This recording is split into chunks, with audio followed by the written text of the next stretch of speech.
여러분 안녕하세요. 4월 9일 목요일에 온 시카고 뉴스 허일숙입니다. 여러분 캔디 좋아하십니까?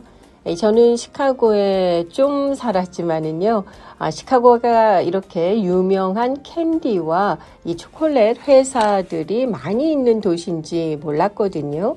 앞으로는 캔디의 도시라는 닉네임이 붙여지지 않을까 싶기도 합니다. 알고 보니까요, 시카고가 캔디, 초콜릿 등과 아주 인연이 많더라고요. 우리가 흔히 아는 사탕과 초콜릿들이요, 시카고에서 시작된 것들도 꽤 있었습니다.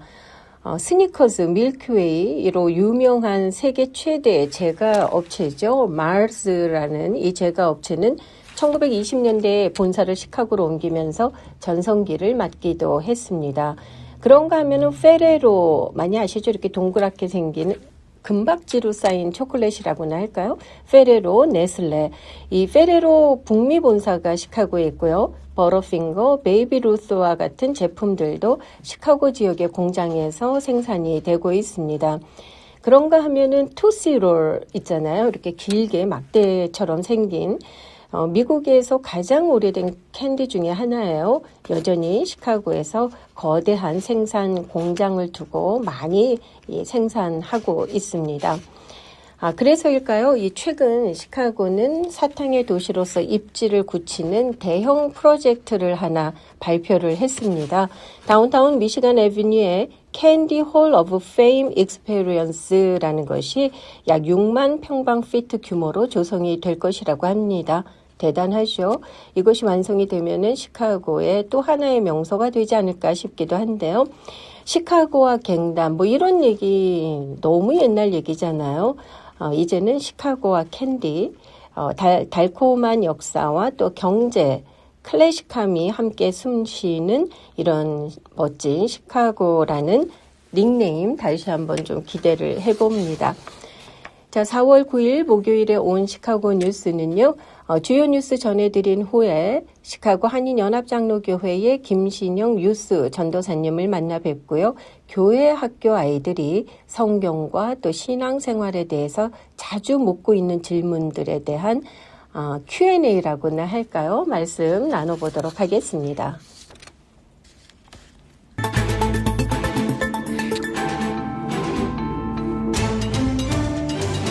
네, 오늘의 주요 뉴스입니다. 미국과 이란이 2주간의 휴전 또 호르무즈 해협 개방에 합의한 지 하루 만인 어제 합의 이행 문제를 둘러싸고 치열한 신경전을 벌였습니다.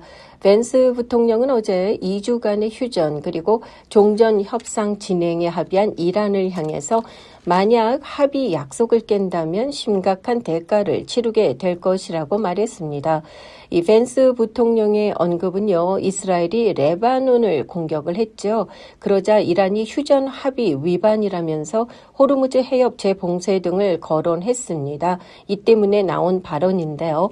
이란 측은 미국, 이란 간 휴전 합의 직후 재개된 이스라엘의 레바논 공습을 강력히 비난했습니다. 이 같은 행위가 중단되지 않을 경우 보복하겠다고 경고했고요. 앞서 이스라엘은 미국과 이란의 휴전 합의를 수용해서 이란에 대한 공격은 중단을 했습니다. 그러나 헤즈볼라가 있는 레바논은 합의에 포함되지 않는다면서 대대적인 공습에 나섰습니다. 레바논 보건부는 이번 공습으로 지금까지 최소 112명이 사망했고 800명 이상이 다쳤다고 집계했습니다. 이런 가운데 이란 국영 프레스TV는 미국과 이란의 휴전 발효 후 일시적으로 열렸던 호르무즈 해협이 다시 폐쇄되면서 해협을 통과하려던 유조선들이 급격히 방향을 돌리고 있다고 보도했습니다.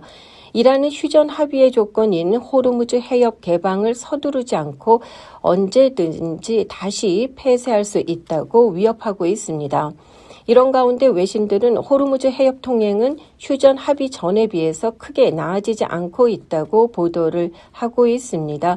이에 따라서 해협 개방 여부에 대한 혼란이 커지고 있는데요. CNN 보도에 따르면 이란 혁명 수비대는 이스라엘이 레바논을 공격한 뒤로 해협을 통한 모든 선박 통행이 중단됐다고 발표했습니다. 미국과 이란의 첫 번째 종전 협상이 오는 11일 파키스탄에서도 이슬람마바드에서 열린다고 백악관이 어제 밝혔습니다. 캐롤라인 레비 백악관 대변인은 어제 브리핑에서 트럼프 대통령이 벤스 부통령과 스티브 위트코프 특사 그리고 마사위죠 제러드 쿠슈너가 이끄는 이 협상단을 이슬람마바드로 파견할 것이라고 밝혔습니다. 레빗 대변인은 이어서 첫 회담은 현지 시간으로 토요일 오전에 열리게 될 것이고 미국은 이번 대면 회담을 기대하고 있다고 덧붙였습니다. 미국이 이란에 대한 전면적인 공격을 앞두고 물밑에서 휴전을 성사시키기 위해서 파키스탄의 중재 역할을 강력하게 요구한 것으로 전해졌습니다. 파이낸셜 타임스는 어제 파키스탄 측 소식통을 인용해서요.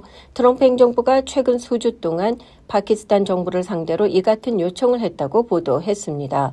트럼프 행정부는 이란이 직접적인 압박보다는 무슬림 국가인 파키스탄의 설득을 수용할 가능성이 더 크다고 판단한 것으로 보인다고 파이낸셜 타임스는 전했습니다. 이 뉴욕시장 관저 앞에서 사제 폭탄을 투척했던 10대 남성 2명이 최대 60명을 살해하려고 했다는 범행 계획이 공소장을 통해서 드러났습니다. 어제 뉴욕타임스에 따르면 연방검찰은 최근 공개한 기소장에서 테러 혐의로 기소됐던 에이브라함 카유미 또 에미르 발라트가 극단주의 테러 조직이죠. IS를 추종하면서 대량 인명피해를 노린 범행을 준비했다고 밝혔습니다. 이들은 지난달 7일 뉴욕 맨하튼에 있는 맘다니 뉴욕시장 관저 앞에서 시위대를 향해 폭탄을 던진 뒤 현장에서 체포됐었습니다. 공소장에 따르면 발라트는 수사기관에 약 8명에서 16명이 사망할 것으로 사전에 계산했다고 진술을 했는데요. 만일 시위 현장이 사람들로 붐빌 경우에는 최대 30명에서 60명까지 사망할 것으로 예상했다고 밝혀서 충격을 주고 있습니다. 검찰은 이들을 대량 살상 무기 사용 공모, 테러 단체 지원 등 8개 혐의로 기소했습니다. 다음 소식입니다. 이란 전쟁의 여파로 호르무즈 해협 통행이 어려워진 가운데 현대자동차가 부품 조달 경로로 아프리카 희망봉을 돌아서 가는 우회 항로를 결국 택했다고 밝혔습니다.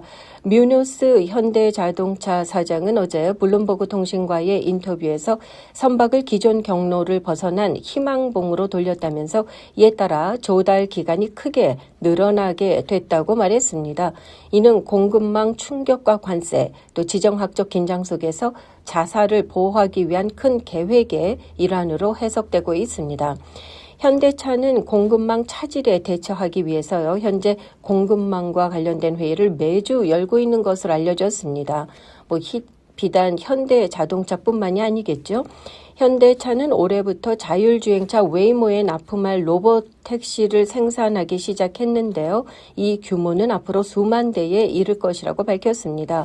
현대차는 2030년까지 미국 내 자동차 생산을 기존보다 30만 대 더 늘어난 120만 대로 확대를 하고 있고요. 공급망의 80%를 현지화할 예정입니다. 연방준비제도 위원들이 중동 분쟁에 따른 유가 급등으로 인플레이션 둔화세가 정체될 가능성을 경계하면서 향후 기준금리 인하뿐만이 아니라 인상 가능성을 함께 열어두는 소위 양방형 이 대응을 논의할 것으로 확인이 됐습니다. 어제 공개된 3월 연방공개시장위원회 참석자들은 중동 사태로 인한 에너지 가격 상승을 향후 물가 흐름의 핵심 변수로 꼽았습니다. 트럼프 행정부가 이란 전쟁에 협조하지 않았다고 판단되는 나토 회원국들의 주둔 미군을 미국의 요구에 협조한 회원국들로 옮기는 방안을 검토하고 있다고 일간 월스트리트 저널이 어제 보도했습니다. 이것이 현실화될 경우 나토를 근간으로 한 대서양 동맹에 중대한 타격이 될 것으로 보이고 있습니다. 트럼프 대통령이 나토 이외에 한국과 일본의 비협조에도 공개적으로 불만을 표시했기 때문에 이 같은 방안이 현실화돼서 주한미군 배치까지 영향을 주게 될지 혹은 미군 주둔 이외의 무역, 안보 사안에서 보복성 조치가 추진될지 주목되고 있습니다. 유럽 전역에 주둔하는 미군은 약 8만 4천 명 규모라고 하는데요. 이 월스트리트 저널은 아직까지는 한국이나 일본에 관련된 구체적인 내용은 포함되지 않고 있다고 전했습니다. 시카고 소식입니다. 시카고 공공안전책임위원회는 770페이지 분량의 컨설팅 보고서를 바탕으로요. 수백 명의 경찰관을 내근직에서 현장 거리 근무로 재배치하는 방안을 논의 중에 있습니다. 레리 스넬스 경찰청장은 효율성을 고려해 이를 검토하겠다고 밝혔는데요. 시카고 지역에서 최근에 또 잇따라 발생하고 있는 청소년들의 대규모 집회죠. 일명 틴 테이크 오버라고 불리고 있는데요. 날이 풀리면서 더 자주 발생할 것에 대한 우려의 목소리도 큽니다. 경찰들의 현장 거리 근무가 이 같은 범죄를 줄이는데 도움이 되지 않을까 싶기도 한데요. 시카고 경찰은 현재 틴 테이크 오버에 대해서 무관용 원칙을 적용하고 있습니다. 콕카운티 내 일부 지역에서 토지 가치평가 오류로 인해서요, 재산세 고지서가 기존보다 지역에 따라서 무려 300% 이상 폭등하는 사례가 속출했습니다. 특히 웨스트 가필드 파크, 노스 런데일 등 저소득 지역의 타격이 심해서요. 주민들의 항의가 거세게 일고 있습니다. 콕카운티 감정평가회에서는 이러한 시스템상의 오류를 즉각 수정하겠다고 밝혔습니다. 이어서 날씨입니다. 목요일인 오늘 대체로 흐린 가운데 오후부터 비가 오겠습니다. 최고 67도, 최저 48도. 금요일인 내일 흐리고 비가 예상되고요. 최고 52도, 최저 41도입니다. 토요일 맑은 가운데 최고 53도, 최저 39도. 일요일은 흐리고 비가 오겠습니다. 최고 73도까지 오르겠고요. 최저 51도입니다. 다음 주 월요일 77도, 화요일 80도까지 오를 것으로 예보가 된 상태인데요. 확실하게 점점 더 봄이 짧아지는 것이 아니라 상실되는 것은 아닌가라는 생각이 듭니다. 다음 주는 완연한 여름 날씨 보일 것으로 예보가 된 상태입니다. 온 시카고 뉴스 함께하고 계신 현재 시각은 8시 42분, 현재 기온은 56도 보이고 있습니다.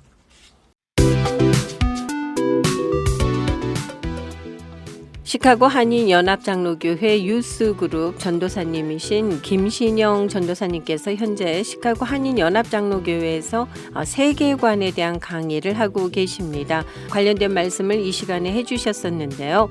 당시 인터뷰를 하면서 학생들이 성경에 대해 궁금해하고 또 많이 하는 질문에 대한 얘기도 해주셨습니다. 저도 구체적으로 요즘 아이들이 어떤 질문을 많이 하고 있는지 궁금했는데요. 무조건 믿어 혹은 또 기도해봐 하는 말이 잘 통하지 않는 시대가 된 지 이미 오래입니다. 꼭 교회 학교 선생님이 아니라 할지라도요. 부모로서 또 교회 어른으로서 유스그룹 혹은 더 어린 아이들이 하는 질문에 대한 대답을 준비하고 있다면 좋겠죠. 그래서요. 오늘 이 시간에는 이 아이들이 신앙과 또 믿음에 대해서 성경에 대해서 많이 하는 질문들을 좀 정리를 해봤습니다. 김신영 전도사님 만나 뵙고 답을 들어보도록 하겠습니다. 안녕하세요. 반갑습니다. 전도사님. 반갑습니다. 지난번 방송을 통해서요. 기독교 세계관 그리고 또 성경에 대해서 아이들이 많이 질문하는 내용들에 좀 관심을 갖게 됐다라고 말씀하시는 분들이 계셨습니다. 전도사님 현재 교회에서 하시는 강의 얼마나 진행이 되셨는지요? 네네. 이번 주부로 8강이 있는데요. 지금 5강 경제까지 했습니다. 많이 진도가 나갔네요. 방송 이후에 성도분들의 반응을 좀 들어보셨습니까? 네네. 많이 들었습니다. 너무 좋아하시죠? 그러셨습니까? 네. 자, 오늘은요, 이 아이들이 많이 하는 질문 내용에 대한 말씀을 나누기 전에 전체적으로 볼 때 아이들이 어떤 부분에 유난히 좀 관심을 갖고 있고 또 어떤 질문들을 많이 하게 되나요? 아이들이 보통 신앙과 자아 형성에 대한 질문을 많이 합니다. 세계가 어떻게 굴러가는지, 또 나의 믿음이 거기에 어떤 영향력이 있는지 이런 질문들을 주로 해요. 전도사님께서 아이들과 시간을 많이 보내시잖아요. 또 이 아이들로부터 직접 질문을 받으실 때 요즘 아이들 좀 많이 성숙하다, 여러 가지 면에서 또 접하는 정보들도 많고 이런 얘기들 하시는데 전도사님도 현장에서 그런 것들 많이 느끼십니까? 네네, 그럼요. 아이들이 지금 미디어랑 각종 매체로부터 많은 정보를 받기 때문에 질문들이 되게 어려운 질문을 많이 합니다. 자, 이런 질문들 비단 아이들뿐만이 아니라 또 유스 그룹을 맡고 계시니까 이 부모님들께서도 전도사님께 질문을 하실 수도 있을 것 같은데 어떻습니까? 네네. 부모님들도 질문이 많고요. 아이들도 질문이 많죠. 그 아이들뿐만 아니라 부모님들께도 답변을 해주셔야 되는데 오늘 이 시간을 제가 그래서 마련을 했습니다. 이렇게 너무 막연하게 질문이 많다라고 얘기할 것이 아니라 실질적으로 어떤 질문들을 많이 받으셨는지 하나씩 제가 아이들 또 부모님을 대신해서 좀 여쭤보려고 합니다. 사실 전도사님께서 미리 저한테 질문지를 주셨거든요. 제가 전도사님께 이제 하나씩 질문을 드려볼 텐데요. 자, 첫 번째 질문. 왜 좋은 사람이 고통을 받느냐? 착한 사람이 복을 받고 악인은 벌을 받아야 되는데 이런 질문도 많이 한다고요. 네네, 그렇죠. 잠언에 보면은 착한 사람은 복을 받고 나쁜 사람은 벌을 받고 이 내러티브가 있는데 살다 보면은 꼭 그렇지 않은 거죠. 이런 질문이 참 많이 받아요. 그럼 이제 같이 욥기를 보자고 해요. 욥이 참 하나님 보시기에 좋은 사람이었는데 엄청난 고난을 받았어요. 아이들도 다 죽고 재산도 다 잃어버리고 그리고 병까지 났어요. 그래가지고 부인이 하나님을 저주하라까지 말하는 너무나 비참한 고통을 받게 됐는데 이게 무슨 뜻입니까? 욥기에 보면은 욥이 결국 하나님과 대면하는데 하나님께서 이 고통에 대한 설명 대신에 내가 누구인지 아느냐? 나는 하나님이다 하면서 이제 우주적인 설명을 해주세요. 너가 자연을 아느냐? 너가 아는 게 뭐냐? 약간 이런 식으로 하나님이 이제 말씀하시고 그렇죠. 그 앞에 욥이 무릎을 꿇고 나는 모릅니다. 내가 자만했습니다. 이렇게 고백하고 그 다음에 이제 욥이 다시 축복을 받아요. 그래서 이게 무슨 뜻이냐? 저희는 사실 고통의 진정한 이유를 알 수 없습니다. 물론 천국 가면 알게 되겠죠. 하나님이랑 이제 대면하면 이게 다 무슨 뜻이었는지 큰 그림 알 수 있죠. 저희 눈높이에서는 어쩌면 고통에 대한 이해를 저희가 잘 못할 수 있습니다. 물론 고통이 저희를 강하게 만들어주고 고통이 저를 훈련시켜주죠. 근데 가끔씩 이제 저희가 이해할 수 없는 고통이 일어나요. 진짜 이건 훈련이 아닌 것 같은데 라고 하는 고통이 올 때도 있어요. 그러면 사실 저희의 답변은 저희가 피조물로서 잘 모릅니다. 하나님의 뜻을 모릅니다.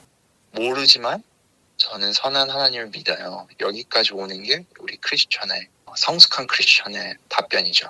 근데 이 질문과 이 대답을 아이들도 꼭 들어야 됩니다. 안 그러면은 아이들이 이제 내가 버틸 수 있는 고난이 아닌데 약간 이런 큰 고난을 받을 때 교회를 떠나게 돼요. 그래서 이 질문에 되게 빨리 대답을 해야 됩니다. 실제로 이런 답변을 들었을 때 아이들의 반응은 어땠나요? 네, 이거를 대부분 이제 납득을 하고요. 몇 명은 이제 겁을 좀 내죠. 하나님이 이런 고통을 나한테 허락해 주면 어떡하죠? 그럼 내가 버틸 수 있을까요? 그럼 이제 조금 더 이제 reassurance를 줘야죠. 괜찮아. 너가 가족도 있고 또 교인들도 있고 또 목사님도 있고 다 너를 서포트 해줄 거야. 그리고 이제 욥과 같은 고난은 조금 특별한 거야. 그래서 대부분의 사람들은 그런 고난을 받지 않을 거야. 이렇게 좀 안도감을 주면 됩니다. 자, 그런가 하면은 하나님 선하다고 하시는데 왜 지옥을 만드셨어요? 이런 질문도 많이 한다고요. 네네네, 그쵸. 저희가 사랑의 하나님을 많이 이제 강조하다 보니까 이제 정의로운 하나님에 대해서 저희들이 잘 모르는데 지옥이 있고요. 그리고 지옥에 보내신다고 했고요. 제가 하는 말이 아니라 하나님, 예수님이 하신 말이고 지옥이 있는 거는 확실한데 왜 이렇게 했냐? 성경에 보면은 죄의 삭은 사망이라고 되어 있어요. 저희들이 그냥 이런 중립적인 상태가 아니라 저희들이 악인의 상태예요. 저희가 죄를 짓는 상태라서 사실 벌을 받아 마땅하고 이 벌이 어떤 벌이냐? 영원히 지옥불에 타 죽어야 되는 벌이에요. 그래가지고 이게 정의가 맞아요. 근데 이 정의가 맞는데 예수님이 이제 여기에 오셔서 죄를 대신 갚아주시고 대신 죽으셨어요. 그래가지고 저희들이 이제 다시 의로워진 상태로 칭의가 됩니다. 어떻게 보면 아이들이 좀 어려워할 수 있는 얘기인데 그래도 이제 최대한 하나님이 너를 미워하는 게 아니라 우리가 죄를 졌기 때문에 우리가 지옥에 가야 된다. 원래 이렇다. 그러니까 잘못을 지으면 감옥에 가는 것처럼 우리가 잘못했기 때문에 지옥에 가야 된다. 원래 이게 하나님이 나를 싫어하는 게 아니라 정의가 이런 뜻이다. 죄를 지으면 갚아야 되는 게 그 정의다. 예수님 때문에 우리가 천국 갈 수 있는 거지 우리가 착해서 천국 가는 게 아니야. 이렇게 잘 설명해 줘야죠. 그렇기 때문에 이 구원이라는 것이 또 은혜라는 것도 이것을 먼저 이해해야 또 그 은혜를 깨닫게 되는 거 아니겠습니까? 전도사님께서 주신 질문 중에 세 번째 질문은 제가 좀 의아했어요. 네, 꼭 결혼을 해야 하나요? 아, 이게 세대를 반영하는 거구나 하는 좀 생각을 했습니다. 예전에는 이런 의문을 갖는 그 아이들은 별로 없었을 것 같거든요. 네. 네, 지금 현실이 그렇습니다. 특별히 한국은 더 심하고요. 한국 여자 고등학교 1000명한테 물어보면 대다수 한 70% 80%가 결혼 안 한다고 대답해요. 그렇습니까? 그래가지고 네네 그래서 결혼을 반드시 해야 되냐, 결혼이 좋은 거냐, 영상을 보면은 엄마들이 고통스러워하고 아빠들은 집 나가고 딸들은 반항심에 가득한데 네. 이게 결혼의 그림 아니냐. 그래서 이제 성경에 다시 데려와야죠. 창세기에 보면은 하나님이 사람을 만드시고 생육하여 변성하여 땅을 채우라고 하셨어요. 이게 무슨 뜻이냐면 결혼하라는 뜻이에요. 결혼하고 아기 낳으라는 뜻을 이제 처음부터 주셨어요. 그러니까 이게 나중에 생긴 남자가 여자를 억압하기 위해 만들어진 이런 구조가 아니고 처음부터 하나님이 그렇게 만드셨어요. 그래서 이건 사람이 만든 게 아니다. 이건 하나님이 결정해 주신 거다. 그리고 이제 둘이 한 몸이 될지라라고 하셨고 이제 로마서에서도 이제 결혼해야 된다고 그리고 이제 여기에 이제 좀 파생된 질문들을 하는 아이들이 있어요. 예를 들어서 남자끼리 결혼하면 안 되나요? 여자끼리 결혼하면 안 되나요? 그럼 이제 로마서를 가야죠. 로마서에 가면 이제 동성애에 대해서 굉장히 단호하게 이거 하면 안 된다고 돼 있어요. 이거 죄라고. 그렇죠? 그럼 이제 여기에 대한 설명도 해주고 하나님이 정하신 거다. 우리가 마음대로 바꿀 수 있는 게 아니고 결혼이라는 거는 처음부터 아담 때부터 하나님이 결정하신 거기 때문에 우리가 이렇게 마음대로 할 수 없어.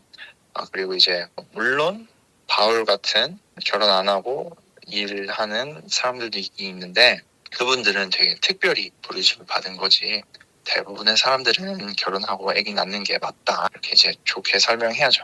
그쵸. 참 어려운 일인 게 이제 좀 어려운 가정에서 온 아이들 예를 들어 좀 부부 사이가 안 좋거나 아니면 이혼하신 그런 가정에서는 이 아이들이 여기에 대한 결혼에 대한 안 좋은 생각을 많이 갖고 있어요. 그래서 그런 경우는 좀 많이 어렵죠. 많이 어렵지만 그래도 이제 좋은 결혼의 그림을 주기 위해 계속 노력하고 있습니다. 자, 그 다음 질문으로 넘어가 보면은요. 그 아이들다운 참 질문인 것 같기도 합니다. 왜 내 마음대로 살면 안 되나요? 이런 질문들도 많이 한다고요. 네. 이제 마태복음 1장 1절 보면 복음의 시작 주 예수 하나님의 아들이라는 구절이 있습니다. 되게 단순한 구절인데 이제 여기 보면은 주 예수라고 돼 있어요. 이 주 예수가 큐리오스가 진짜 주인님, 마스터 이런 뜻이에요. 그래가지고 우리가 사실 지금 미국에 살고 자유를 누리는데 우리는 예수님이랑 관계가 예수님이 그냥 우리 산타클로스가 아니야. 예수님이 우리 진짜 주인님이야. 우리는 종이고 말이 좋아 종이지 사실상 노예고 그러면 이제 예수님 하라는 대로 해야 돼. 우리 마음대로 살 수 없어. 이거를 좋게 설명해 줘야죠. 이게 예수님이 너무 좋으신 분이시고 저희를 진짜 케어해주는 좋은 주인님이시다. 그래서 내가 원하는 게 나를 파괴하는 걸 수 있다. 내가 술, 담배를 원할 수도 있고 내가 마약을 원할 수도 있고 내가 난잡하게 결혼 안 하고 여러 남녀랑 만나고 싶고 이런 나를 파괴시키는 이런 결정을 하고 싶을 때가 있는데 예수님이 그걸 원하지 않으신다. 왜냐하면 예수님은 좋은 주인으로서 우리의 영과 육이 보존되기를 원하신다. 그래서 예수님 말을 들어야 내가 산다. 나를 위해서 이게 필요하다. 이제 주변 친구들 보면은 맘대로 살면은 좋은 것 같은데 사실은 되게 불행해. 그리고 그렇게 불행한 이유도 모르고 그렇게 불행하게 살아. 이렇게 설명을 해줍니다. 그래서 사실 자유라는 게, 크리스천의 진정한 자유라는 게 예수님 안에 순종이라는 것을 잘 이렇게 설명해 줘야죠. 자, 그런가 하면은 이제 아이들이 많이 하는 질문 중에 마지막 이 5번째 질문인데요. 사실 창조부터 아이들이 이게 가능해? 라는 생각할 수 있을 것 같아요. 노아 때 대홍수가 일어났나요? 어떻게 그 방주 안에 그 많은 동물들이 다 들어갈 수 있죠? 그런 공룡은 어떻게 됐어요? 뭐 이런 아이들다운 질문들도 많이 할 수 있을 것 같습니다. 네. 제가 지금 설교를 지금 창세기를 하고 있는데 지금 네. 딱 이 주제로 하고 있습니다. 대홍수를 보면은 이제 창세기에 보면은 대홍수가 명확하게 이제 나와 있습니다. 그래서 창세기를 믿는다면 대홍수를 믿어야 되고요. 그리고 이제 대홍수에 대한 다른 성경 구절도 곳곳에 있어요. 그리고 이제 공룡이 어떻게 탔느냐? 아이들이 공룡 좋아하니까 이제 네. 공룡이 이제 엄청 커 보이잖아요. 네. 그래가지고 방주는 별로 안 커 보이는데 얘네들 탈 수 있나? 이런 이제 질문을 할 때가 있어요. 아니면 공룡이 성경에 있나요? 뭐 이런 질문도 하고요. 그럼 이제 욥기에 보면은 괴물들이 나와요. 리오야단이랑 베헤모스가 나오는데 욥기 3장이랑 욥기 40장이 나오는데 얘네들의 표현을 보면은 되게 공룡이랑 비슷해요. 일단 꼬리가 백향목처럼 굵고 꼬리를 치면은 막 사람들이 나뒹굴고 이게 엄청난 힘을 가진 꼬리를 갖고 있는데 이게 보통 하마로 번역을 해요. 아니면 코끼리, 뭐 악어. 근데 얘네들 보면은 꼬리가 그다지 그렇게 강하지 않아요. 그래서 이게 뭐냐? 공룡으로 이제 해석하는 학자들도 있습니다. 그건 저는 이제 제법 그럴싸하다고 생각하고요. 네. 그리고 이제 공룡이 어떻게 그 큰 공룡이 탔습니까? 혹시 성체가 안 타고 아종체, 그러니까 좀 어렸을 때 아니면 알에서 막 태어난 공룡이 탔을 수도 있을 것 같아요. 공룡 알을 보면은 다 그렇게 크지 않아요. 럭비공 정도. 그래서 여기서 갓 태어난 애들 보면은 별로 크지 않았을 것 같아요. 그래가지고 청소년기 아니면 유년기 상태의 공룡을 타면 다들 문제없이 탈 수 있을 것 같고요. 그리고 이제 우리 방주가 생각보다 큽니다. 방주의 이제 모형을 이제 테네시였나? 네, 그렇게 만들어 놓은 곳이 있어요. 근데 네네. 엄청 큽니다. 네네. 그래서 충분하게 다 들어갈 수 있죠. 전도사님, 오늘은 시간이 다 됐고요. 또 오늘 방송 들으시면서 부모님들 입장에서 또 자녀를 양육하시면서 또 여러 가지 질문 사항들이 있으실 거거든요. 이것에 대한 거는 저희가 다시 또 정리를 해서 다음 시간에 계속해서 말씀 이어가도록 하겠습니다. 오늘 전도사님 여러 가지 아주 실제적이고 구체적인 질문과 대답 감사드립니다. 네, 감사합니다. 언제든지 더 불러주세요. 네, 온 시카고 뉴스 함께하고 계신 현재 시각 이제 벌써 8시 58분 지나고 있는데요. 끝 찬양 전해드리면서 저는 여기서 이만 인사드리겠습니다. 함께해 주신 여러분 고맙습니다. 내일 다시 뵙겠습니다. 나 표현하리라 다 고백 못해도 나 고백하리라 다 알 수 없어도 나 알아가리라 다 닮지 못해도 나 닮아가리라 다 표현 못해도 나 표현하리라 다 고백 못해도 나 고백하리라 다 알 수 없어도 나 알아가리라 다 닮지 못해도 온 시카고 뉴스는 최신 학문과 기술 연마를 통해 최상의 치료로 보답하는 김광수 치과, 모든 보험을 원스톱으로 해결해 드립니다. 한인 사회를 위한 박상화 종합보험, 삶을 마무리하는 순간을 여러분과 함께합니다. 가장 저렴한 비용과 신뢰를 바탕으로 정성을 다하는 줄리심 장의사, 최고의 상품으로 소비자의 행복을 책임지는 영신 건강 제공으로 함께합니다.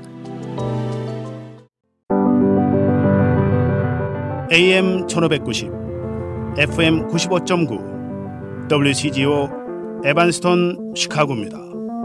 The views and opinions in the following show do not necessarily reflect that of this station or its ownership.